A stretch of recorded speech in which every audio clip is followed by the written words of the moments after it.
Hello, everyone, and I thank Christian Peterson for inviting me to be part of this experiment.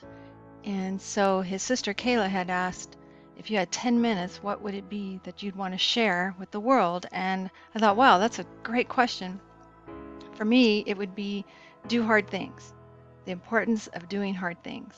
Years ago, when I was a middle school teacher, one of my students brought in this book into my classroom and he said, Mrs. Douthit, you really need to read this book and have it in your classroom for the students to read. His name is Aiden, and I really appreciated it because I read this book. And the book, Do Hard Things, was written by twin brothers who had a blog, and they wrote about the importance of young people, their age, teenagers, doing hard things. So I used to often tell stories in my classroom about young people who have accomplished great things. Why? Why is it important to do great things? Well, that's how we grow. I mean, those of us who do weight training know that, yeah, you could lift a light weight all your life and you'll see some growth. But as you increase the weight, you increase the resistance and you'll start to see muscle growth. Why? Because it tears down the muscle. So there must be a little bit of suffering in order for growth, in order to achieve growth. The giant mighty oak tree starts from a tiny little acorn, but that acorn has to bust open and die in order for that tree to grow. So there must be a little bit of suffering. I'm a distance runner, and my son is always asking me, Mom, why do you run these crazy distances? And I said, because it challenges me, and I'd love to be challenged. And I may not look like someone who runs distance. You might be saying, well, she doesn't look like a marathoner, but I am. And one of my most favorite, most difficult races that I ever did was the Marine Corps Marathon. There's my medal from the Marine Corps Marathon. And I have also run the marathon in Rome. That was also another difficult race. And I just completed the Dopey Challenge at Disney World. Here's one of the beautiful medals that you receive for doing the Dopey Challenge, which is 4 races in 4 days, culminating in a marathon. So why do these difficult races? Why do these difficult things for growth? So I'm going to share with you quickly about something I did a long time ago that was hard, but showed me tremendous growth, and that was I became a teacher. It was something that I've always wanted to do since I was a little girl, was to have my own classroom. Now, I taught college at the community college, and I enjoyed it, but being a teacher, having my own classroom was a dream that I've always had since childhood. And in 2012, that reality happened. It came true. All of my friends at my work were former teachers. Some had taught for 25 years, and when I told them that I was leaving my job to go teach at age 45, which is when most teachers retire, they looked at me as though I was insane, and they said, why would you leave such a good paying job that you have now to go teach? You know, you're not going to be paid very well, and it's a lot of hard work. And they sat me down and they told me everything I was going to go through. They said, your first year teaching is going to be terrible. And I said, because it's a dream and it's something I've always wanted to have. And I feel like you can't really be who you are unless you work toward making your dreams a reality. So I did. I left my good paying job and took a $12,000 a year pay cut to become a teacher. How crazy is that? And it was hard, perhaps one of the hardest things I've ever done. And they were right. My first year was awful, just awful. I thought I knew what I was doing, but I didn't. And so that summer, I thought, I don't even know if I'm going to go back. It was that bad. I used to cry pretty much every night to my husband, and he'd say, don't worry, it's going to get better. But I told him that summer after my first year, I don't think I'm going to come back. I just don't think it's in me. Well, later that summer, one of my students lost his father in a very traumatic way, and it was heartbreaking. So we all went to the funeral, and at the memorial service, I found out that my student's dad had been a teacher at a local high school, and I had no idea. And I realized the reason I didn't know was because I never asked. I never really talked to my students. So as we watched the memorial service, one by one, all these people got up to speak about this wonderful man who was also a coach.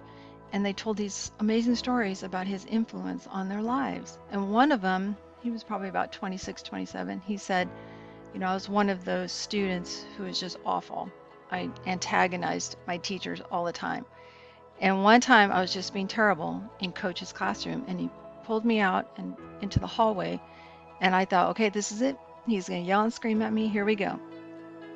But he didn't. Instead, he looked at me and he said, "What's going on? What's wrong?" And that young man said that that was a turning point in his life because the coach, my student's father, treated him like a person and wanted to know about him.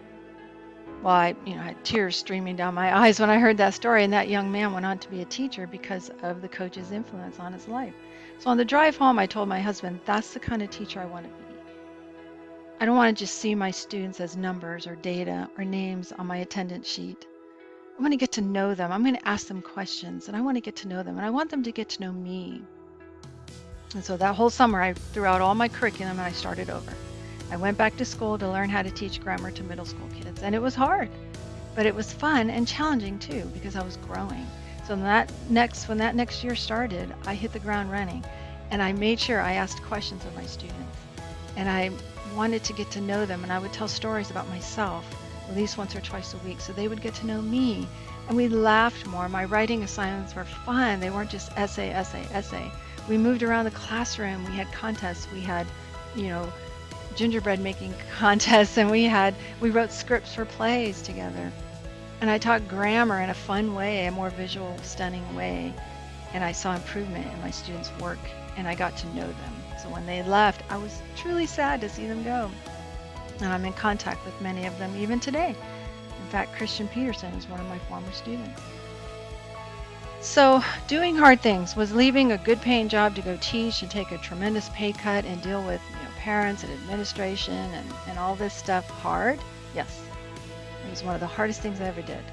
And I did it for 4 years. And when I left, I was such a better person. And I have all these stories to share, including this one.